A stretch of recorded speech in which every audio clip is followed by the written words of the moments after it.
Start करते हैं class 12 chapter 10 vector algebra miscellaneous exercise on chapter 10। Chapter 10 के ऊपर अपनी मिसलेनियस एक्सरसाइज चल रही है, उसको कंटिन्यू करेंगे। Question number 14, if vector A vector B vector C are mutually perpendicular vectors of equal magnitudes. देखिए vector A vector B vector C जो है ये म्यूचुअली परपेंडिकुलर वेक्टर है और ऑफ इक्वल मैग्नीट्यूड्स, और उनका मैग्नीट्यूड इक्वल है या उनका मॉडुलस इक्वल है। तो show that the vector A plus vector B plus vector C is equally inclined to vector A vector B and vector C. तो हमको ये प्रूव करना है कि ये वाला जो वेक्टर है वो वेक्टर ए वेक्टर बी और वेक्टर सी से इक्वली इंक्लाइंड है। तो हम क्या करेंगे, vector A plus vector B plus vector C का वेक्टर ए के साथ में एंगल θ1 सपोज कर लेंगे। फिर इस vector A plus vector B plus vector C का वेक्टर बी के साथ में एंगल θ2 सपोज कर लेंगे, और vector A plus vector B plus vector C का वेक्टर सी के साथ में एंगल θ3 सपोज कर लेंगे, और आखिरी में finally θ1 is equal to θ2 is equal to θ3 आ जाएगा। तो प्रूफ हो जाएगा कि ये वाला जो वेक्टर है इन तीनों वेक्टर से इक्वली इंक्लाइंड है। ठीक है, चलिए तो पहले vector A B C are mutually perpendicular vectors है, तो इनका डॉट प्रोडक्ट जो है वो 0 हो जाएगा, दो वेक्टर का। Vector A vector B vector C are mutually perpendicular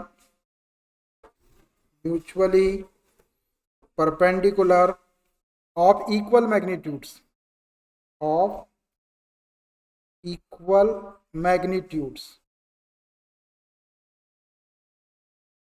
equal magnitudes के म्यूचुअली परपेंडिकुलर वेक्टर्स है। तो हम क्या क्या ले सकते हैं इसमें, देयरफॉर दो वेक्टर का डॉट प्रोडक्ट 0 ले लो। Vector A dot vector B is equal to 0, vector B dot vector C भी 0 ले सकते हैं, बी और सी म्यूचुअली परपेंडिकुलर हैं, is equal to 0, and vector C dot vector A is equal to 0। ये दो वेक्टर का डॉट प्रोडक्ट हमने 0 के इक्वल ले लिया क्योंकि म्यूचुअली परपेंडिकुलर है, मतलब 90 डिग्री का एंगल बना रहे हैं ऑफ इक्वल मैग्नीट्यूड, और इनके मैग्नीट्यूड इक्वल है। एक कंडीशन बनेगी आपकी, एंड मॉडुलस या magnitude of vector A is equal to magnitude of vector B is equal to magnitude of vector C. ये दो कंडीशंस आपको गिवन है, ये गिवन है आपको इतना। अब हमको ये प्रूव करना है कि ये वाला जो वेक्टर है vector A plus vector B plus vector C, vector A vector B और वेक्टर सी से इक्वल इंक्लाइंड है। तो तीनों वेक्टर के साथ इसके अलग अलग एंगल निकालते हैं अपन। Let vector A plus vector B plus vector C make angle θ1 with vector A. हमने सपोज कर लिए कि ये वाला जो वेक्टर है वो वेक्टर ए के साथ में θ1 एंगल बनाता है। तो cos θ1 क्या हो जाएगा, cos θ1 is equal to vector A dot vector B upon modulus of vector A, modulus of vector B होता है, ये फॉर्मूला है। Since cos θ is equal to vector A और वेक्टर बी के बीच का angle, vector A dot vector B upon modulus of vector A modulus of vector B, ऐसा होता है। तो यहाँ पर वेक्टर ए के प्लेस में vector A plus vector B plus vector C है, और वेक्टर बी के प्लेस में वेक्टर ए है। ये हो जाएगा vector A plus vector B plus vector C dot vector A upon, यही दोनों वेक्टर को मॉड के अंदर रख दो ऐसा, modulus of vector A plus vector B plus vector C into modulus of vector A, ऐसा लिख सकते हैं हम इस फॉर्मूले के अकॉर्डिंग। अब इसको सॉल्व करते हैं, ऊपर डॉट लगा हुआ है तो वेक्टर ए का डॉट लगा के मल्टीप्लाई कर लो, which is equal to vector A का वेक्टर ए में मल्टीप्लाई करेंगे डॉट लगा के, तो vector A dot vector A हो जाएगा, प्लस वेक्टर ए का वेक्टर बी में करेंगे डॉट लगा के तो B dot A, plus vector A का वेक्टर सी में करेंगे तो vector C dot vector A upon, नीचे का वैसे ही रहने दो, modulus of vector A plus vector B plus vector C into modulus of vector A को ऐसे रहने दो। ये ए डॉट ए को modulus of vector A square लिख सकते हैं। ये हो गया modulus of vector A square, formula है अपने पास में ऐसा। Since vector A dot vector A is equal to modulus of vector A square ऐसा। तो ये A vector A dot vector A तो modulus of vector A square हो गया। ये बी डॉट ए को अपन ए डॉट भी लिख सकते हैं, डॉट प्रोडक्ट कम्यूटेटिव होता है। और सी डॉट ए को ऐसे ही रहने दो, plus vector A dot B plus C dot A को ऐसे ही रहने दो, अपॉन नीचे का आपका वैसे ही modulus of vector A plus vector B plus vector C into modulus of vector A. अब देखो ये वाले स्क्वायर से ये मॉडुलस ऑफ वेक्टर ए को कैंसिल कर लो, और ये ए डॉट बी और सी डॉट ए की वैल्यू 0 के इक्वल है, रख दो। ये हो जाएगा आपका विच इज इक्वल टू, ये मॉडुलस ऑफ वेक्टर ए बचा यहाँ पे, एक कैंसिल हो गया, प्लस ये वाले vector A dot vector B और सी डॉट ए को यहाँ से ये A dot B is equal to 0 और C dot A is equal to 0, 0 plus 0 upon modulus of vector A plus vector B plus vector C. यहाँ पे लिख दिया है मैंने, यहाँ वैल्यू रख दिया है। Since vector A dot vector B is equal to 0 and vector C dot vector A is equal to 0।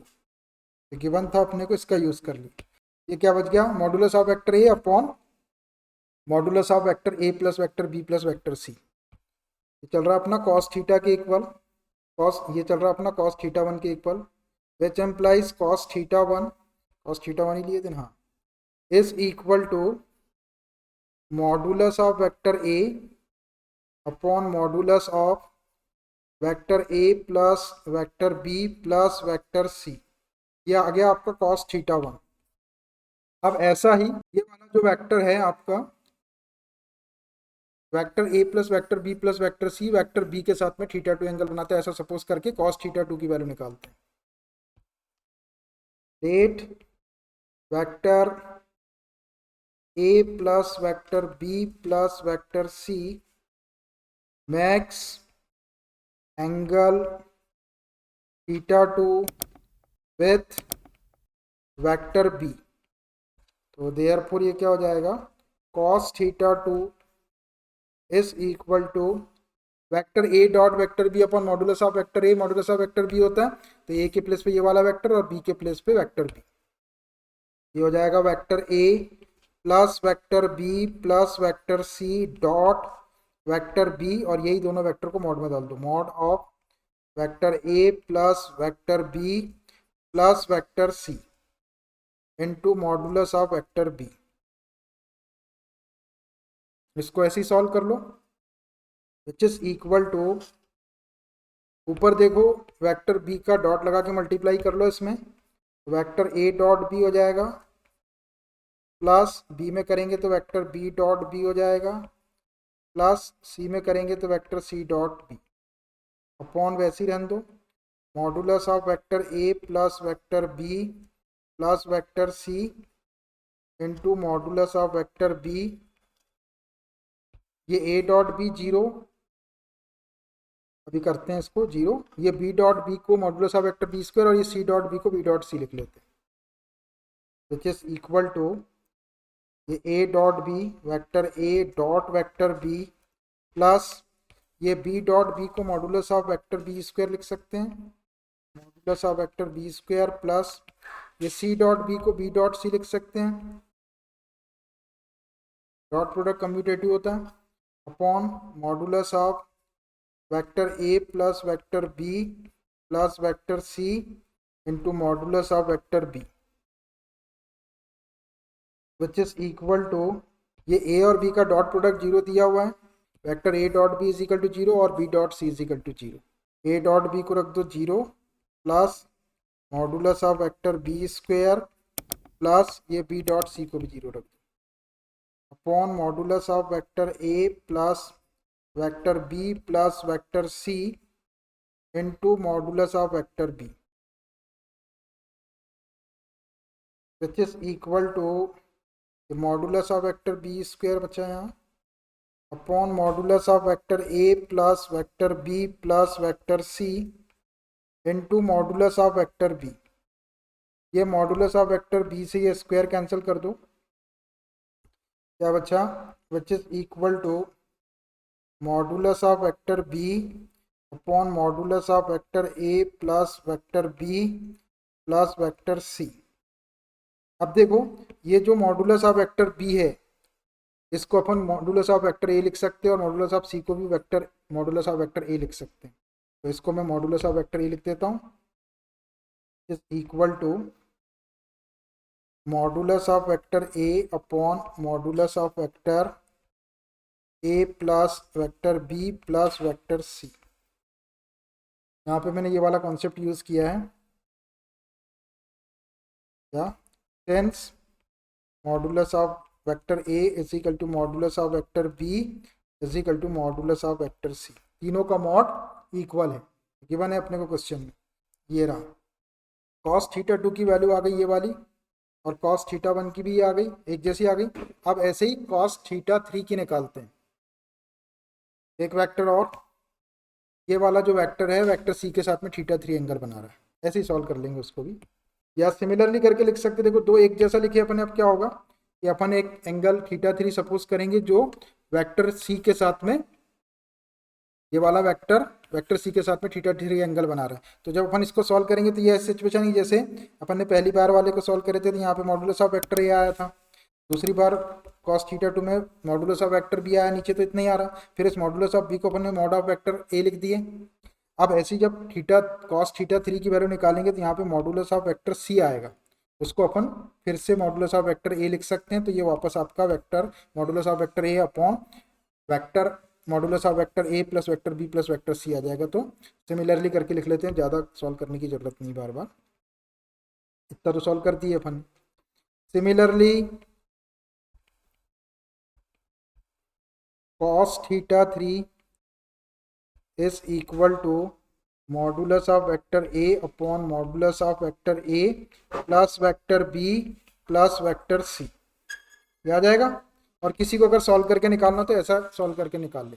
अब देखो clearly cos theta 1 cos theta 2 और cos थीटा 3 तीनों की वैल्यू इक्वल आ गई। Clearly cos theta 1 is equal to cos theta 2 is equal to cos theta 3। cos compare कर दो सबका, तो theta 1 is equal to theta 2 is equal to theta 3, hence proved. देखिए यही अपने को प्रूव करना था कि ये वाला जो वेक्टर है वेक्टर ए वेक्टर बी और वेक्टर सी के साथ में इक्वल एंगल बनाता है या इक्वल इंक्लाइंड है। तो देखो वेक्टर ए के साथ में थीटा 1 बना रहा था, वेक्टर बी के साथ थीटा 2 बना रहा था, वेक्टर सी के साथ में थीटा 3 बना रहा था, तीनों एंगल इक्वल आ गए, तो क्वेश्चन प्रूफ हो गया। तो ऐसे आप इसको प्रूफ कर लेंगे। अच्छा क्वेश्चन है, मैंने दो थीटा 1 कॉस थीटा 1 और कॉस थीटा 2 के लिए सॉल्व किया, थीटा 3 के लिए आप सिमिलरली करके लिख सकते हैं। और किसी को नहीं लिखना है तो वो ऐसा का ऐसे ही सॉल्व कर ले जैसा ये सॉल्व करे।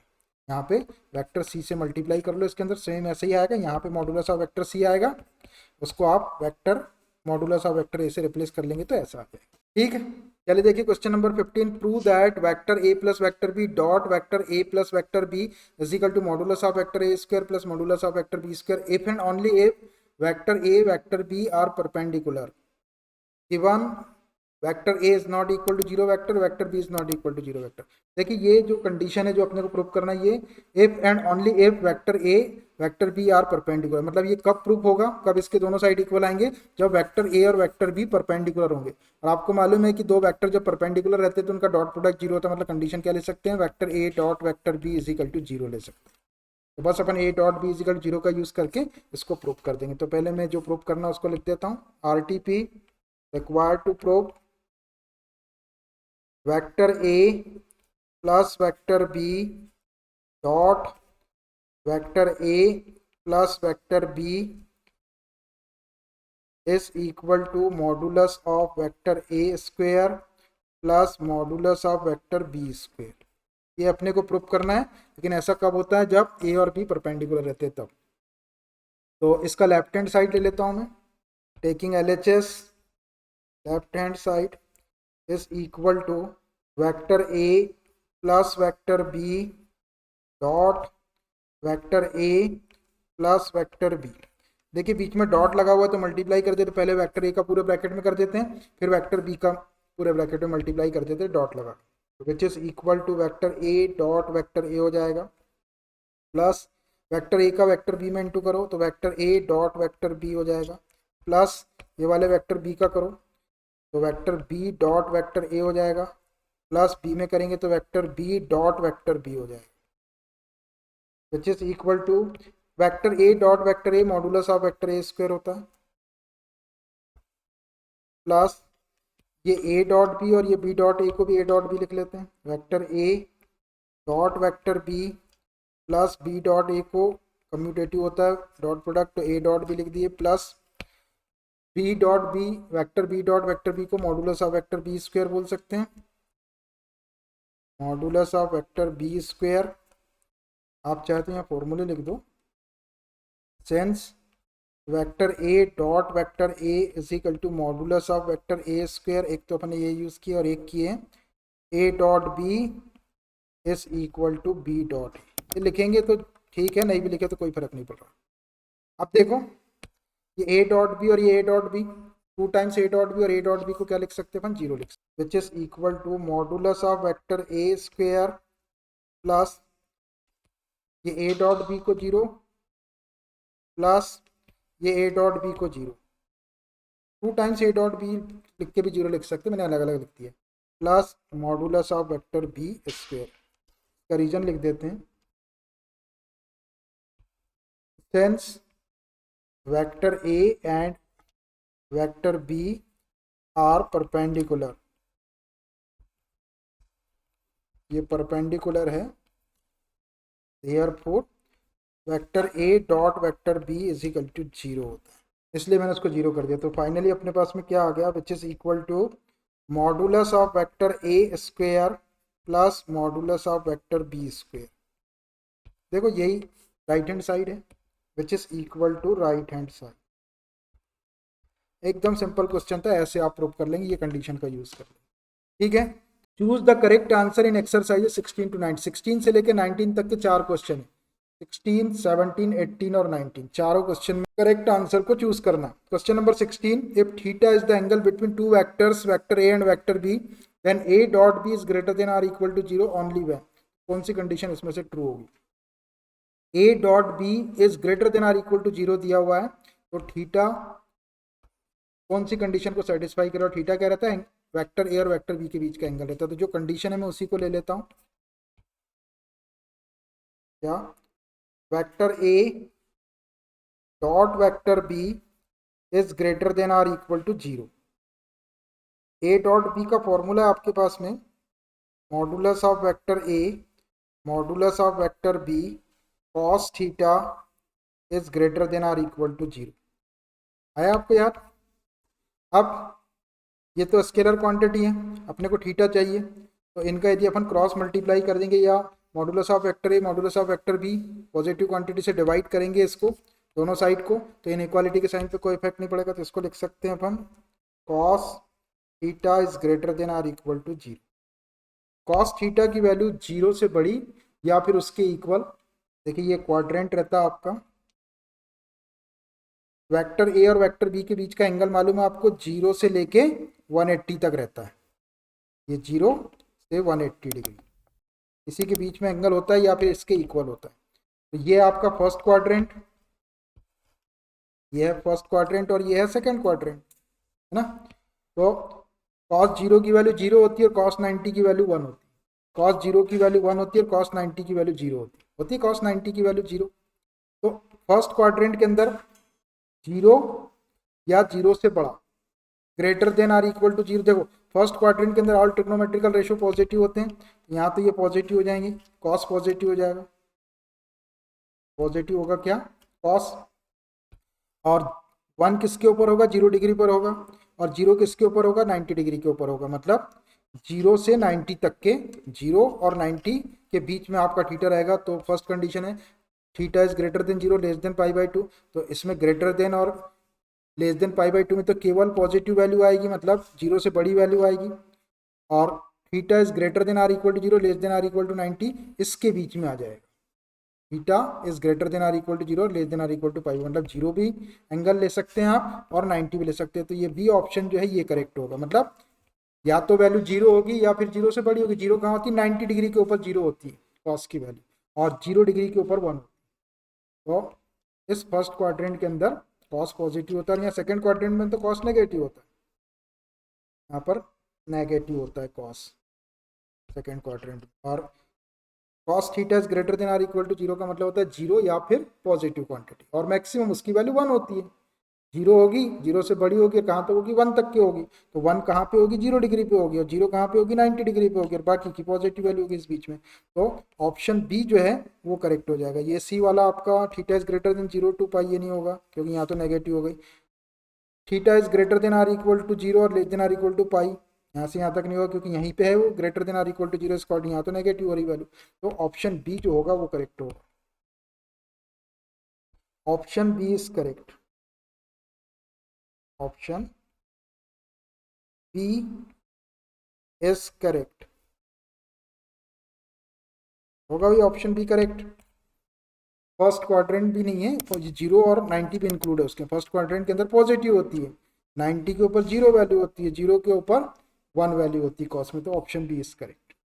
आंसर देख लो, ये रहा 16 का B. Question number 17, let vector A and vector B be two unit vectors. Vector A और वेक्टर बी यूनिट वेक्टर से मतलब इनका मैग्नीट्यूड या इनका मॉडुलस 1 के equal, and theta is the angle between them, और थीटा उनके बीच का एंगल है।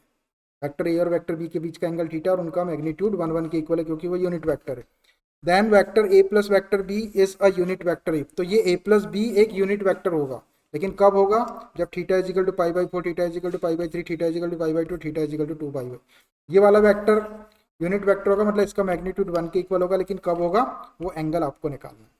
तो देखिए, vector A vector B be two unit vectors हैं, तो इनका मैग्नीट्यूड तो आपका 1 के इक्वल हो जाएगा। Modulus of vector A is equal to modulus of vector B is equal to 1। अब वेक्टर ए और वेक्टर बी के बीच का एंगल थीटा है, तो A dot B, vector A dot vector B is equal to क्या होता है, modulus of vector A modulus of vector B cos theta होता है, उसका यूज करेंगे अपन आगे। और मॉडु vector A plus vector B is a unit vector, ये एक यूनिट वेक्टर दिया हुआ है, तो इसको ले लेता हूं मैं। Vector A plus vector B is a unit vector, और जब ये यूनिट वेक्टर है तो इसका जो मैग्नीट्यूड होगा वो 1 के इक्वल होगा। Therefore modulus of vector A plus vector B is equal to 1 होगा। अब इसको सॉल्व करते हैं, तो अब इसको सॉल्व करने के लिए दोनों साइड का स्क्वायर कर लेते हैं। इसको सॉल्व करके अपने को थीटा की वैल्यू निकालना है। अब ये कंडीशन तो ले ली अपन ने कि ये यूनिट वेक्टर है, तो थीटा क्या होगा, स्क्वेयरिंग ऑन बोथ साइड कर लो।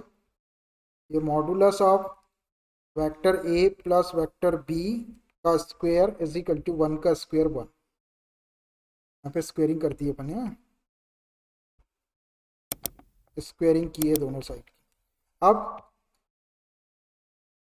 आपको ये मालूम है क्या, since vector A dot vector A is equal to modulus of vector A square होता है, तो आप modulus of vector A square को ए डॉट ए लिख सकते हैं। तो ऐसे ही modulus of vector A plus vector B के स्क्वायर को आप ये वाले वेक्टर को 2 बार लिख सकते हैं डॉट लगा के, ऐसा।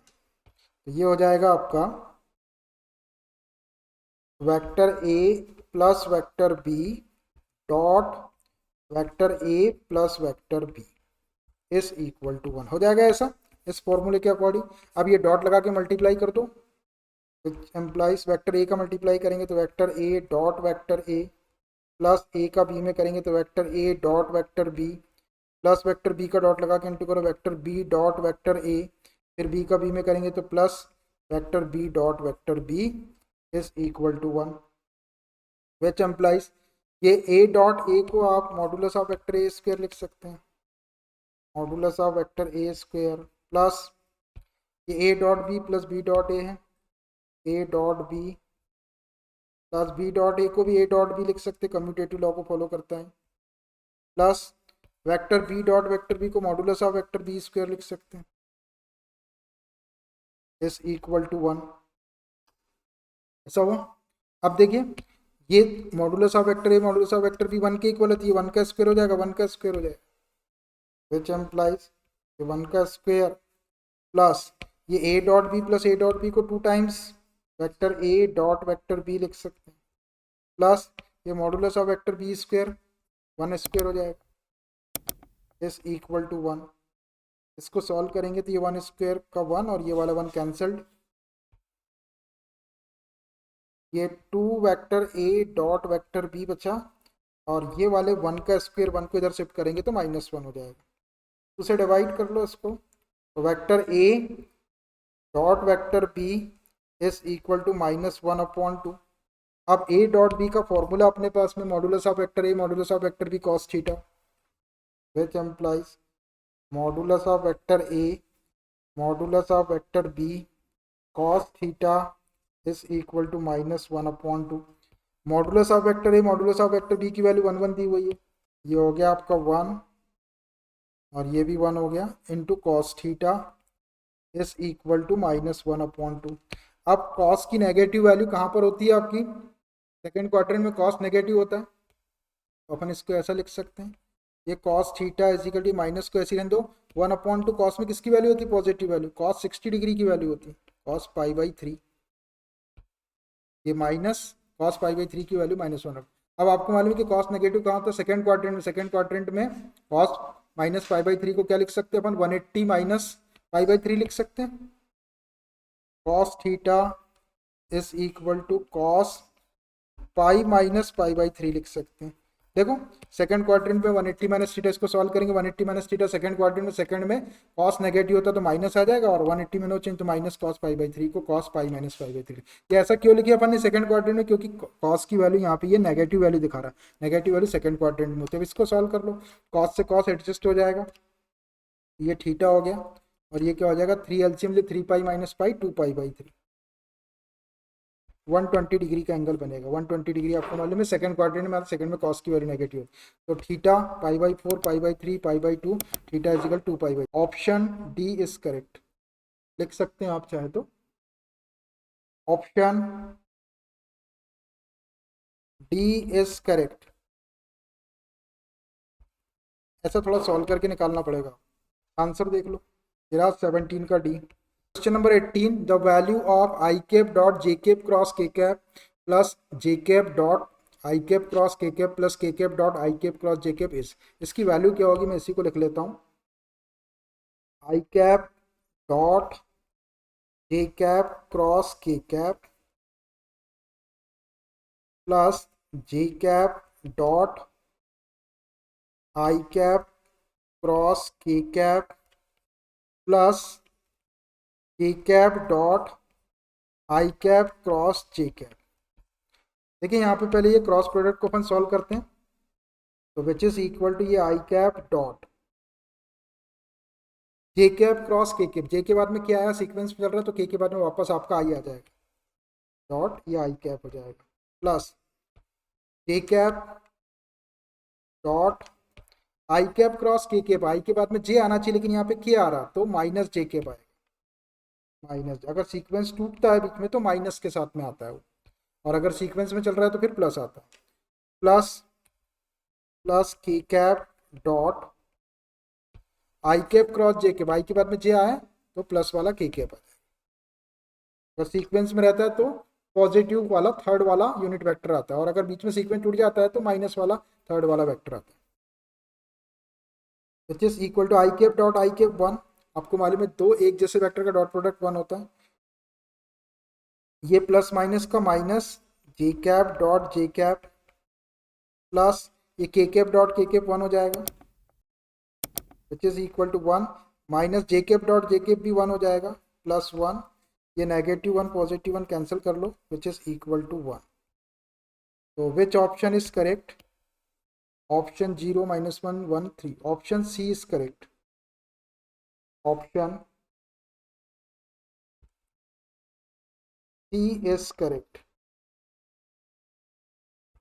देखिए मैंने वेक्टर के सिंपल फॉर्मूला लगाया, आपको पता होना चाहिए, पीछे आप पढ़ेंगे तो सब मिल जाएगा आपको, आई कैप डॉट आई कैप 1 होता है, जे कैप डॉट जे कैप 1 होता है, जे कैप क्रॉस के कैप आई कैप के इक्वल होता है, आई cap cross K cap minus J cap के इक्वल होता है, आई कैप क्रॉस जे कैप के इक्वल होता है। सब फॉर्मूले अपने को मालूम है बेसिक कॉन्सेप्ट से। तो ऑप्शन सी करेक्ट आया, आंसर दिखाते हैं। ये रहा 18 का C, last question of chapter. Question number 19, this is the last question of miscellaneous exercise and chapter also. Miscellaneous का भी आखिरी क्वेश्चन है और चैप्टर का भी आखिरी क्वेश्चन है। If theta is the angle between any two vectors, vector A and vector B, vector A और वेक्टर बी के बीच का एंगल थीटा है, then modulus of vector A dot vector B is equal to modulus of vector A cross B. ये condition दी है when theta is equal to, ये condition दी है तो थीटा की वैल्यू क्या होगी 0, π/4, π/2 पाई। तो मैं कंडीशन को सॉल्व करता हूँ तो थीटा की वैल्यू आ जाएगी। ले लो कंडीशन को, modulus of vector A dot vector B is equal to modulus of vector A cross vector B, which implies, ये मॉडुलस के साइन को ऐसे ही रहने दो। ए डॉट बी की डेफिनेशन अपने पास में modulus of vector A modulus of vector B cos theta mod के अंदर है, is equal to modulus of A cross B की भी डेफिनेशन अपने पास में modulus of A modulus of B या magnitude of B sine theta N cap, और ये मॉड पर ये डॉट प्रोडक्ट और ये क्रॉस प्रोडक्ट की डेफिनेशन रख दिया मैंने। अब देखो ये भी स्केलर क्वांटिटी, ये भी स्केलर क्वांटिटी, ये भी स्केलर क्वांटिटी है, तो डबल मॉड की अपने को जरूरत ही नहीं है।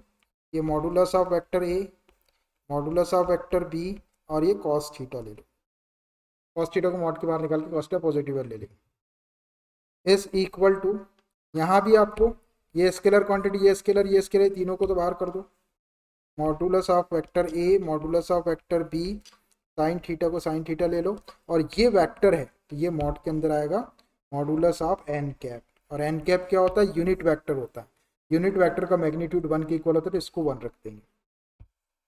ये modulus of vector A modulus of vector A modulus of vector B modulus of vector B cancelled, क्या बचा इधर बचा cos theta is equal to sine theta into 1, ये since modulus of n cap is equal to 1। Unit vector है ये, vector A और vector B के perpendicular unit vector रहता है, और इसका मैग्नीट्यूड है तो यूनिट वेक्टर का मैग्नीट्यूड 1 के इक्वल होता है तो 1 रखते हैं। तो sine theta cos theta is equal to sine theta आ गया, या इसको ऐसा लिख सकते हैं आप, इसको कॉस अपॉन साइन लिख लो या साइन अपॉन कॉस लिख लो। ये 1 is equal to sine theta को ऊपर रहने दो और कॉस थीटा को क्रॉस मल्टीप्लाई करके नहीं, फिर से वापस यदि क्रॉस मल्टीप्लाई करेंगे तो वैसे आप sine theta upon cos theta बनाओ या cos theta upon sine theta बनाओ, बात एक ही है। मैंने साइन अपॉन कॉस 10 के लिए बना दिया, किसी ने कॉस अपॉन साइन कॉट के लिए बना दिया, तब भी वही आएगा। Sine theta upon cos theta को tan थीटा लिख सकते हैं इक्वल टू 1, इधर tan थीटा है ये tan थीटा, 1 tan में किसकी वैल्यू होती है tan π/4 की वैल्यू या 45 डिग्री की वैल्यू होती है। किसी ने कॉट बनाया यहाँ पे कॉस अपॉन साइन करके तो कॉट 45 की वैल्यू भी आपकी बनी रहेगी, 10 से 10 एडजस्ट हो जाएगा तो थीटा इज इक्वल टू क्या आ जाएगा थीटा इज इक्वल टू π/4। देखो which option is correct 0 π/4 π/2 pi, option B is correct π/4, option B is correct, option B जो है वो करेक्ट है। आंसर दिखाता हूं मैं आपको, 19 नंबर का क्वेश्चन, मेरा 19, ऑप्शन बी इज करेक्ट। तो in this way this chapter has completely done।